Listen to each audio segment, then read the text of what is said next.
እና ለንደን ሰሜናዊ ክፍል በአርሰናል ወገን የፕሪሚየር ሊጉ ድል ደስታው ሃንጎቨሩ ሳይለቅ የቻምፒየንስ ሊግ ይሄ ትላንቱ ሽንፈት መጣ። ግን ሽንፈቱ ቅር የሚያሰኝ እንጂ አንገት የሚያስደፋ ግን አልነበረም። ለሚኬል አርቴታ አርሰናል ፕሮግረስ ነው፣ እድገት ነው፣ አንድ ትልቅ እርምጃ ወደፊት ነው እንጂ ወደኋላ ሊባል አይችልም። ስለዚህ እንደዚህ ባለው ኦኬዥን አርሰናል በጠንካራ ጎኑ መጫወት ነበረበት። አብዝቶታል ወይ አላውቅም ሚኬል አርቴታ፣ ነገር ግን በጠንካራ ጎኑ መጫወት ነበረበት። ይሄንን ጨዋታ እያጠቃ በሙሉ ማጥቃት ትኩረት ፈጣሪ ተጫዋቾቹ ይበልጥ ኳስ እንዲያገኙ ኳስ ወደፊት እየጣለ ልጫወት ቢል ኖሮ አደጋው የከፋ ይሆን ነበር እና ቢያንስ ለ65 ደቂቃ አርሰናል በዚህ ፕላን አዋቶት ነበር። በተለይ የመጀመሪያው ግማሽ ፕላናቸውን ተግባራዊ ያደረጉበት መንገድ ለእኔ አስደናቂ ነው። የነበራቸው ትኩረት የፔዤን ጠንካራ ጎኖች ሁሉ አላፈናፍን ብለው፣ የፔዤ ጠንካራ ጎኖች ብዙ ናቸው። ደካማ ጎኑን ሊሸፍን የሚችል የበዛ ጠንካራ ጎን አለው እንደምታውቁት። በ45ቱ ደቂቃ የት ነበሩ ነክቫርሽኬሊያ? ባሎንዶር አሸናፉ ዴምቤሌ የት ነበሩ? ዴሲሬ ዱዌ፣ ቪቲኒያ ብዙ ኳስ ማግኘቱ ግልጽ ነው። ብዙ ኳስ ማቀበሉ ስራው ነው። ግን አብዛኛውን ኳስ ሲያቀብል የነበረው ከአርሰናል አጥቂ ፊት ነው። አጥቂ ወደ ኋላ አፈግፍጎ በጣም ኮምፓክቶ ነው።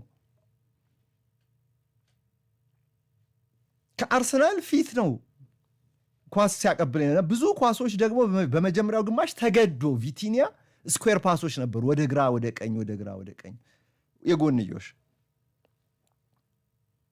እና ቪቲኒያ ከአጥቂዎቹ ጋር እንደ ልብ እንዲገናኝ እንዲፈጥር አላስቻለውም ነበረ የአርቴታ የጨዋታ ፕላን። በተጨማሪ ደግሞ ኑኖ ሜንዴሽ እና አሽራፍ ሐኪሚም በሁለቱ ክንፎች በኩል እየሰረጉ እየገቡ የሚያደርሱት ጥቃት ለተጋጣሚዎች ሁልጊዜም ፈታኝ ነው። በመጀመሪያ 45 ደቂቃ የፉልባኮቹ ተጽዕኖ የት ነበር?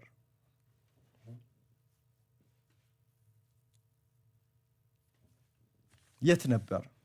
አለፍ እያለ የፋቢያን ሩይዝ የጎል ሙከራ ካልሆነ በስተቀር በቅጡ እንኳን የጎል ሙከራን ለመሞከር እስኪያቅታቸው ድረስ ፔዥዎች ተቸግረው ነበር። አርሰናል ለምን እንደዚህ ተጫወትክ አይባልም። በእኔ እይታ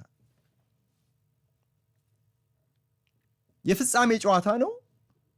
ስለ ውበት ግድ የሌለው ቡድን ሆኖ እዚህ ጋር መቅረብ አለበት። ሚኬል አርቴታ በሲዝኑ ሲያደርገው እንደነበር ቅድሚያ ውጤት ቀጥሎ ውበት ነው። መጀመሪያ ውጤቱን የሚያስገኝለትን እቅድ በአግባቡ ገቢራዊ ካደረገ ያው ከተሸነፈ በኋላ ልንወቅሰው እንችል ይሆናል። ግን ፕላኑ ፈርስት ሃፍ ፕላኑ 60-65 ደቂቃ ድረስ አዋጥቷል። ግን አንድ መጥፎ ተርኒንግ ፖይንት መጣ። የጉዞን አቅጣጫ የቀየረው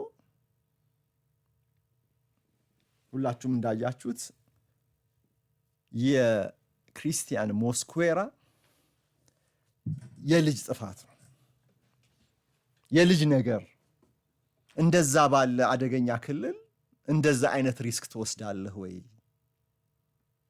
ክቫርሽኬሊያ ላይ የፈጸመው ጥፋት ፍጹም ቅጣት የምታስገኘባቸው ያ ፍጹም ቅጣት ምታዲያ ሁሉን ነገር ነው የቀየረው። ሁሉን ነገር ነው የቀየረው። ጎል ተቆጠረ። ከዛ በኋላ 65ኛው ደቂቃ ላይ ጎል ተቆጠረ። 66ኛው ደቂቃ ላይ ሁለት ተጫዋቾችን ነው የቀየረው ሚኬል አርቴታ። ራሱ ሞስኩዌራንና ዋነኛውን 10 ቁጥር ቦታ ላይ ለፈጠራ ያስጀመረውን ማርቲን ኦዴጋርድ። የአርሰናል አጥቂዎች እና ፈጣሪ ተጫዋቾች በዚህ የጨዋታ ፕላን ውስጥ ተውጠው ቀርተዋል። ይሄ ስህተት አይደለም። ጨዋታውን ሲጀምሩ የነበሩ የመጀመሪያ ተሰላፊዎች ካይ ሃቨርስ ጎል ያስቆጥር እንጂ ፋና ወጊ የሚሆን ስራ ሰርቷል። ከእርሱ የሚጠበቀው ያ የቻምፒየንስ ሊግ ፍጻሜ ጎል የማስቆጠር ልምዱን 10 ደቂቃ ሳይሞላ በተግባር አሳይቷል። አንድ ተጫዋች የቻምፒየንስ ሊግ ዋንጫ የማሸነፍ ታሪክ ያለው በአርሰናል ስብስብ ውስጥ እርሱ ነውና ከእርሱ የሚጠበቀውን አድርጓል። ጎሉን ያስቆጠረበት አጨራረስ በጣም የሚያስደንቅ ነው። አንግሉ የሰፋበት በግራ እግሩ ወደ ጎሉ የውስጠኛው ጣሪያ ወደ ኮርኒሱ ስር ማለት ነው፣ ወደ መረቡ ወደዛ መምታት ነበረበት። የማርኪኖስ ስህተት አስተዋጽኦ አለው። የሳፎኖቭ አሸፋፈን ግቡን የሸፈነበት መንገድ አስተዋጽኦ አለው። ከሳፎኖቭ ላይ ነው የሰቀለበት። ሳፎኖቭ ግን በአንድ እግሩ ተንበርክኳል። በመሬት ይመታብኛል ብሎ ነበር የጠበቀው፣ በተለይ በግቡ ቋሚና በእርሱ መሃል። ግን ሚኬል አርቴታ ማን ነው ካይ ሃቨርስ ግን በትንሹ ሳጥን ውስጥ እንኳን አልገባም። በ5 ከ50 ግራ ጠርዝ ላይ ነው በግራ እግሩ በጠበበ አንግል ነው ያስቆጠረው።